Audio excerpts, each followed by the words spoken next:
this past week has had his best week of preparation. And, he, even shared with me that he got a lot of distractions out of his head. He cleared a lot of noise out and just gave himself to the team. His energy level was off the charts. His attitude was off the charts. And then, lo and behold, he plays probably one of his better games. And I just thought it was a great example of when, you get focused and you dedicate yourself to the team and you don't listen to all the noise, how that can affect your performance. And hats off to Marcus. Also, just how much of an issue is Cam Brown kind of working through on a week-to-week basis? Obviously, he didn't play a whole lot this past week. Yeah, Cam's very, very talented. He has had injuries along the way. He's working through another one. And, we've all seen that he has the ability to play when he's out there and he's healthy. So that's something that he's been challenged with over his career. And, we're hoping that he's kind of come out of the back end of this recent one. And then, he can play his best football as we head into the middle part of the season. Second row right, Joey Kaufman, Columbus Dispatch. Ryan, wanted to ask you about Taraja Mitchell. You've had a lot of young guys playing defense. He's an older guy who's now starting for the first time. What have you seen for him in the last couple of weeks? I think Taraja is a unique situation because Taraja had not played much football going into the season. So while he was in the program for the last couple of years, he didn't have a ton of game experience, and now he's starting to log those reps, and you're seeing somebody who's playing much more efficiently and effectively than he did early in the season. So I think he's healthy. I think he's playing with a great attitude, and he's been making more plays. How do you feel about linebacker depth overall right now? EA didn't play last week. Do you expect he'll maybe be able to return this week, and just how comfortable you're with depth there right now? It's not something where we feel great about. We wish we had more depth there right now, but hopefully we can get EA back in the fold here, and then go from there. But at the end of the day, I think that our guys who are playing much more efficiently. But to your point, as we head into the middle part and the latter part of the season, we're going to need some depth in there to get to where we need to go. Fourth row right, Nick Carpenter, Left Warriors. Ryan, with Matt's role expanding on the defensive side of things, how has his role in recruiting expanded? Or his involvement changed in evaluation, communication with recruits, that sort of thing? We really haven't changed that all that much. It's right now it's just still the defensive staff is continuing to work like they have, and all these guys, it's group recruiting all the time anyways, and I'm involved with it as well. We had a bunch of calls last night, and so we really haven't made a huge adjustment in that area. What sort of questions or concerns have there been from recruits and their families about sort of Kerry's role and Matt's role, sort of those two things side by side? What sort of questions have you had to answer, and how have you gone about answering those? I haven't had any. Yeah, no one's really pressed me with any of those type of questions. I think they understand what Ohio State is and understand this program, and our philosophy is not going to change. We're going to go to the far left, Jacob Benji, the Lantern. Hey Ryan, I'm sure it was nice to see Chris Olave return to form and kind of fill the stat sheets for you guys. I think we all know what he can do on the field. Just with him being, coming back for another year, just what does he do off the field that maybe we don't get to see that you may want to highlight? Well, I think he's practiced very well. I think the challenge for Chris is that, he's highly driven and understanding that, in order for us to get to where we need to as an offense and as a team, he has to be unselfish. And, there's certain things that teams will do to try to maybe take some things away. And there's going to be stretches where the ball doesn't come his way. But if he just continues to do exactly what the play is designed to do and continues to give great effort and have a great attitude, the ball eventually is going to find him like it did yesterday or the other day. And so I think that's probably one of the biggest challenges he's dealing with right now. He's got no matter what, he's going to catch a ton of balls for us. He's got a really bright future. So it's more about just being in the right now and just doing what's best for the team at that moment. He's got a lot of big plays ahead of him this year. And but I also think that there's, he puts a little bit of pressure on himself because he wants to be the best in the country, and that's good. That's what we want. We want guys like that. But his experience has really helped that room. I think that the wide receiver room has really matured in the last year, and because of that, you're starting to see that on the field. It's Speaking of big plays, Travion Henderson obviously has made some over the last few weeks. Can you just update his status after you held him out in the second half and just what you see from him on the sidelines? Yeah, he's good to go. Yeah. Ryan, what is it specifically that Mitch Rossi has done to become a guy that you trust to play in so many specific situations? Yeah, he's he's been in the program now for a while. He's gone through off seasons. He's got himself stronger. He's very intelligent, but he's really developed as a football player. He plays with a really great pad level, and he's got a unique skill set. He was a converted high school running back, and made the move over here to tight end, and so he can do some different things for us. He's got good ball skills, understands, has a good football IQ, understands how we're trying to attack defenses. He's got, again, does a good job in the pass game and in the run game. So a lot of versatility there, and having a mature guy there who's been around, a little bit older guy, is helping us. You use a guy like that as an example for your team of, hey, you get what you earn?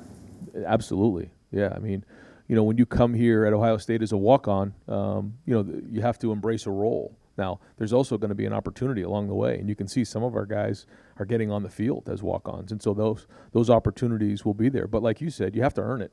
Nothing's given. Whether you're a scholarship player or a walk-on player, you have to earn it. And, he's earned it, so hats off to him. I know Mitch was placed on scholarship. Are there any other guys this year who have been added on scholarship? Not right now.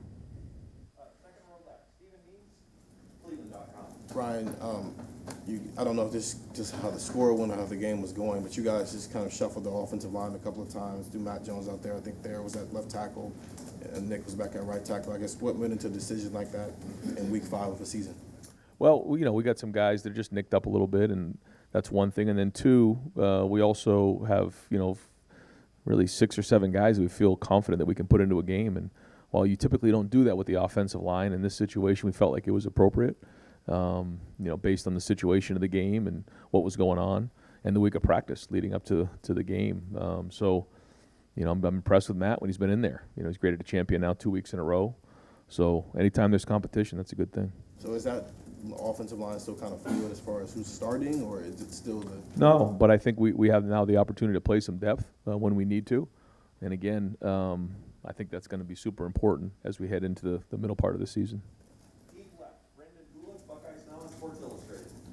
Coach, obviously the season didn't start the way you wanted to through those first couple games, and you've talked a lot about how much different this team looks now than what it did then. What are you most proud of over these last 3 weeks as you guys have gone through all this? Well, we started off with a young team. I knew we were a little bit behind, in the spring and in the preseason, and tried to get to, but you really don't know until you get into games, and I think that.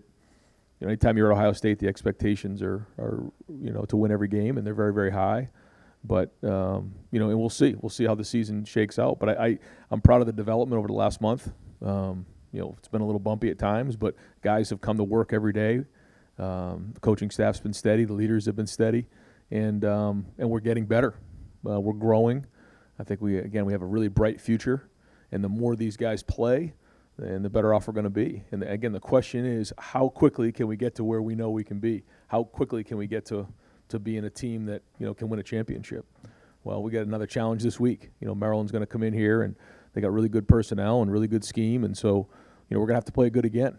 I thought we played better last week, but we got to take the next step this week. Maryland obviously coming off the game where they kind of stubbed their toe with 7 turnovers.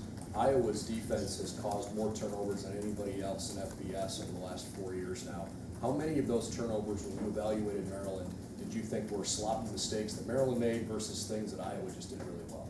Yeah, I mean, it's always a combination of the two. And, Iowa's doing a great job on defense and creating turnovers.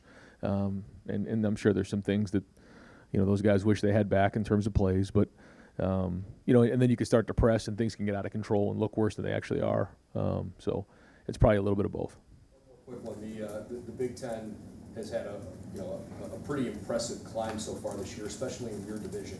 3 teams that didn't have good years last year that are playing really well this year. Can you speak to the depth and the competitiveness right now that you're seeing across the league? Yeah, I think that we have really good coaches in this league, really good programs, really good players. Guys recruited at a high level. It's very, very competitive, and when you look at the history of the Big Ten, that's the way it's been, and so I think it's exciting for our conference, and you know, I think as we head into November here, the good news is, you know, some of the top teams in the country are going to be in this conference, so it makes it exciting for everybody involved. Second row right, Austin Ward, Letterman row. Ryan, when you were projecting or thinking about what Trey could provide this year, how long did you think it might take till he could do stuff like this? I thought it'd take a little bit longer than it has because he didn't play his senior year of high school, and then stepping into this situation is a lot. But I also saw a guy in the spring who was very serious about his work, very mature, takes care of his body. You know, if he makes a mistake, I mean, you know, he's the hardest person on himself. So all that was good, and then you see the talent. So still, you know, has a ways to grow and build, but you can see the ceiling there. Is it, I'm trying to think of the right way to put this, like the last couple of weeks, you know, 8 carries, I think 9 carries in both of those games. One was precautionary, one was a blowout. Is it good or bad that he's not getting this heavy workload if he's going to be the starter moving forward? Well, I think, you know, it's a long year and he's young, so I don't think it's a bad thing. But like you said, you know, you also want him to get the reps and the work. But I think he's also learning a lot in practice and getting those things in practice. But we have depth at that position, so we're going to use that as a strength. And you know, if we find ourselves in a situation where we're up comfortably like that, you know, we're not going to be foolish and put him in a bad spot if he's not 100%. And that was just the way it was, you know. And we'll just take each week as it comes because, you know, these things take twists and turns, as we know. So, you know, we're going to do everything we can as best for him at the time. But, yeah, the more he plays, the better he's getting. Second row middle, Bill Rabinowitz, Columbus Dispatch. Ryan, obviously this is a week-to-week thing. But you said after the game, you agreed this was finally the team that you hoped to see. Do you feel like maybe the clouds have kind of separated a little bit, and you feel like, okay, now we can kind of take off now, or is it just? No, I don't want to say that because you know, we had one good week, you know, but now we got to go do it again and prove we can do it again.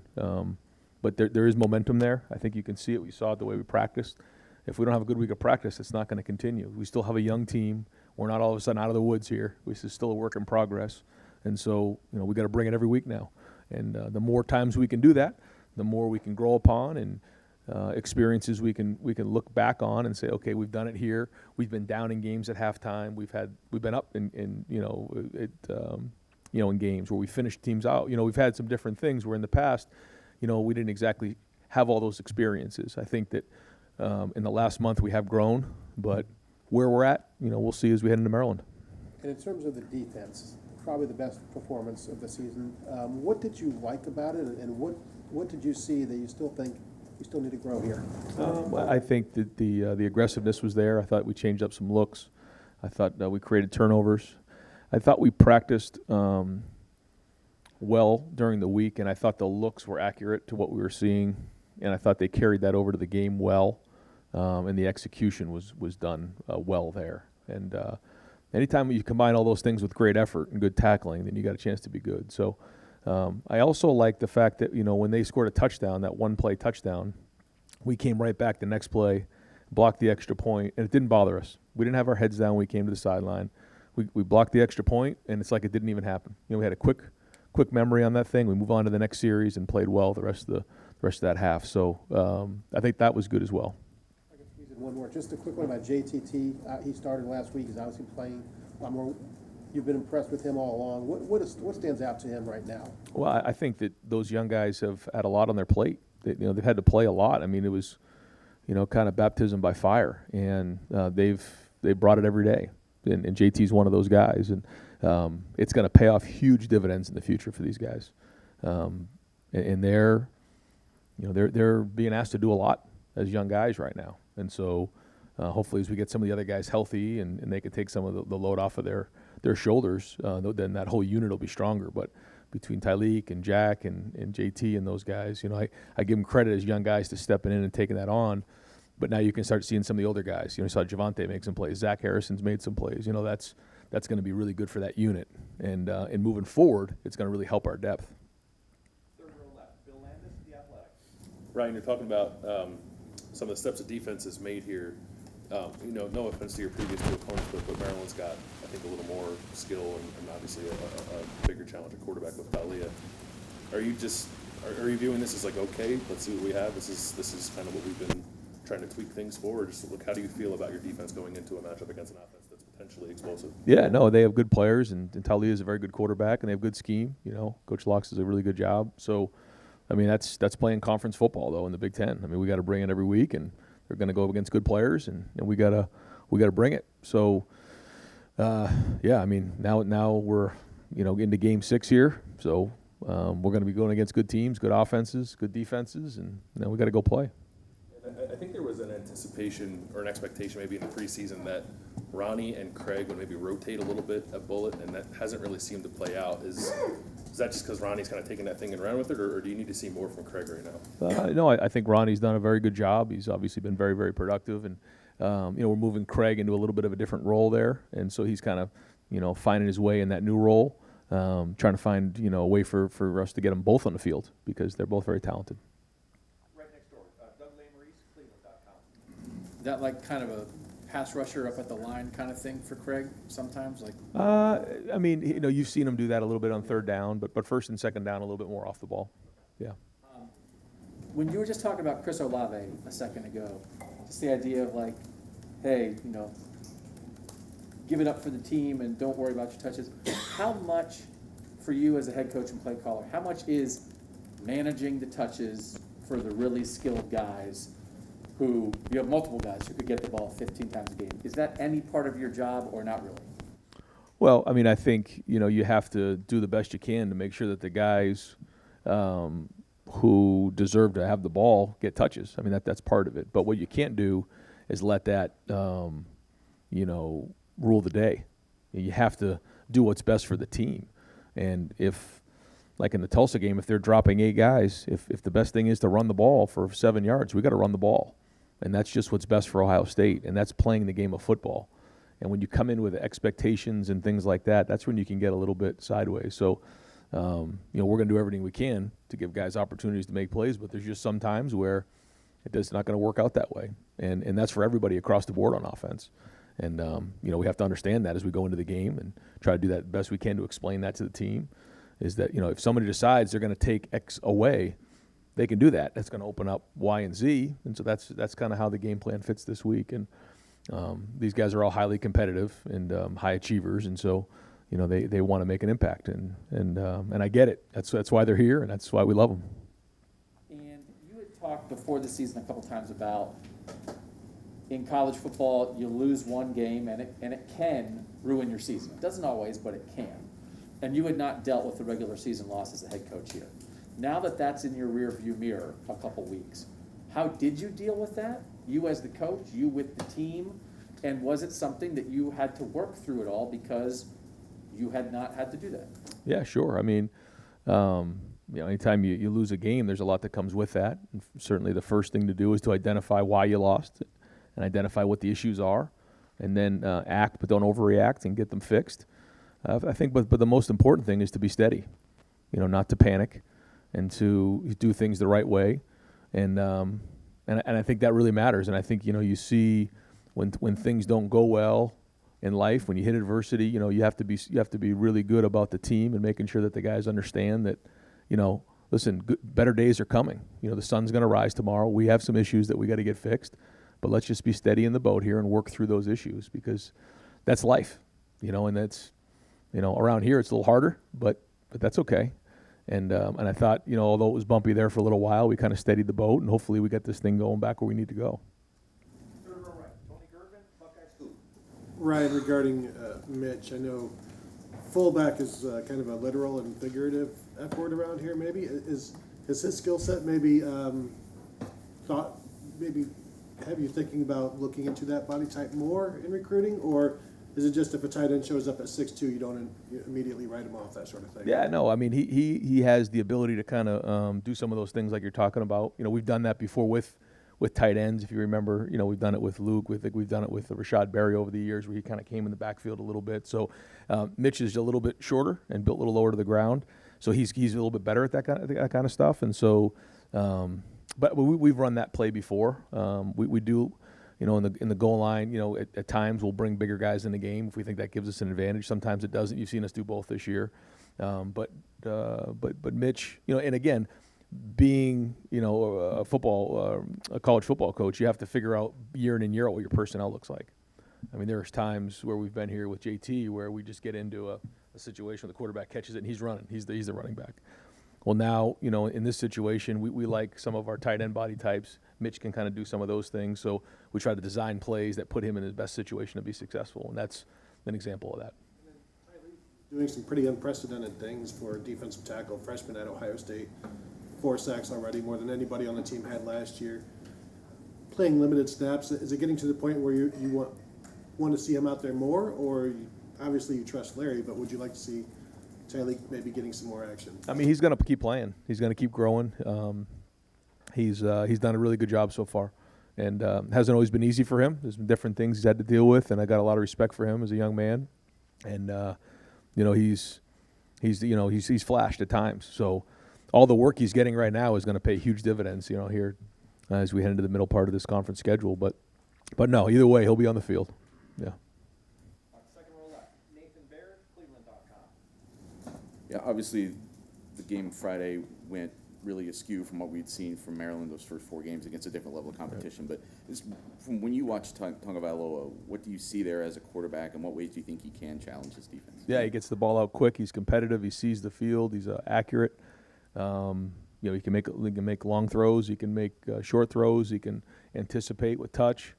And you can tell he's a student of the game, just the way he's got a little it factor to him, understands situations. He's a very good quarterback. How are you guys right now sort of assessing defensive progress when you haven't necessarily seen an offense that's going to challenge you in dynamic ways? Well, the issues are always there. That's what I say all the time. Whether we lose a game or win a game, the issues haven't changed. It's just the scoreboard said something different. So it's the job of the coaches and then the job of the players to embrace the criticism and the constructive criticism and getting things fixed. Whether it's schematically, whether it's technique, whether it's fundamentals, what it's tackling. I mean, there are issues along the way. Maybe it's not the right guy in the right spot, and so when you start to project against other teams, you have to do a good job, and that's coaching. This isn't going to work against this guy, or this isn't going to work against this scheme. So we have to make an adjustment and forecast those type of things. Just to clarify real quick, did you say you are moving Craig Young somewhere, or are you referring to the fact that he has been moving? Both. I mean, he's moving around to a couple different spots, yeah. Deep left, Mark Snyder, Press Pro. Coach, the turnovers you're getting are really crippling to the other team. Is this a process of maybe all 3 your levels of defense gelling, a little bit more confidence now, like I'm going to go make a play on that ball rather than just, kind of sit back and play it safe? I think so. I think when you look at the timing of, when the quarterback's getting the ball out of his hand and, when our defensive line is getting to the quarterback, you add those 2 things up. I think that's why you're seeing some of those turnovers in the passing game because if the ball's coming out of his hand quick, just like this, the rush isn't getting home, it's too easy. Now if he's holding on to the ball for an extra second or 2, now the D-line has an opportunity to get home. And so I think when you combine the 2 of those things, that's why you're seeing some more of that stuff. But I also think we've done a good job of changing up looks, and I think our guys are getting more experience and feeling more comfortable in a scheme. And with regard to Marcus Crowley, we're going to be talking to him tomorrow, I believe. Is this a product of him earning more playing time, or is it an injury, or a combination of both? He's had some different things in his career, but he has practiced hard, and I thought he played hard the other day. I thought he ran hard, had a nice catch on a 3rd down conversion in a big spot early in the game. So that was encouraging to see. Over here to the far right, Clay Hall, WSYX. Tyleek and JTT does that push some of the old heads to be better when these kids are? Well, I think that whole unit is tight, and they all want to play, and Larry does a great job of rolling guys. So a lot of guys get reps in that room anyways. You can see them as time goes on, and it's good to have depth in there. But anytime there's competition, that's a good thing. But I think it's more about getting those guys in and out of the game, keeping them fresh, and being there for the entire season. But yeah, I mean it's great to see. Different faces show up even in that game last week, some young, some old. That's what you want. You kept the beard and won. Is that gonna change your? It's not going to change right now. We've got to keep it going. Right behind. Do you have another question? No? Go ahead. All right. Right behind him, Adam, WBNS. Well, Coach, kind of as Doug pointed out, this is your first time with a regular season loss. I'm just curious how much you find yourself maybe scoreboard watching now that the team doesn't fully control their own destiny, and how much you look around college football. Yeah, and always watch and see how other teams are doing, see what's going on in the national landscape. But it's more important about us. It's always been about us and how well we play. And because you can't control any of that stuff. All you can control is how much better we get. And if we continue to get better and keep growing as the season goes on, then hopefully we'll be tough to beat at the end of the season. Right next door, Don Taberry, WBNS. Coach, you guys are big favorites against these guys. With that said, you have a young football team. What do you say to those guys? And I don't know, Maryland got beat up pretty bad this week, but what jumps out when you look at it? Well, they have good personnel, and we have to. It really comes down to how well we practice this week. That's a big part of how well we do on Saturday. So, very, very important day today and tomorrow. We got to bring it, and the better we prepare, then the more confidence we can play with on Saturday. But another big challenge for us, a conference game, first conference game at home, and good team. They have good skill, good athleticism, good quarterback.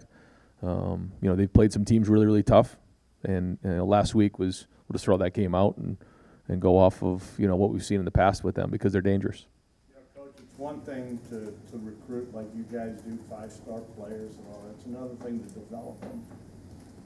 In that process, you knew there'd be growing pains this year. This deep in the season now, are you where you thought you would be? With this club. I didn't know. I didn't know where we'd be at this point. I think that we were making progress. I kind of felt like we were making progress midway through last week. You could kind of see it the way we were practicing, and we finally put it on the field and put together a complete game. And I thought that was good. A conference road game. But still a long way to go, a long season.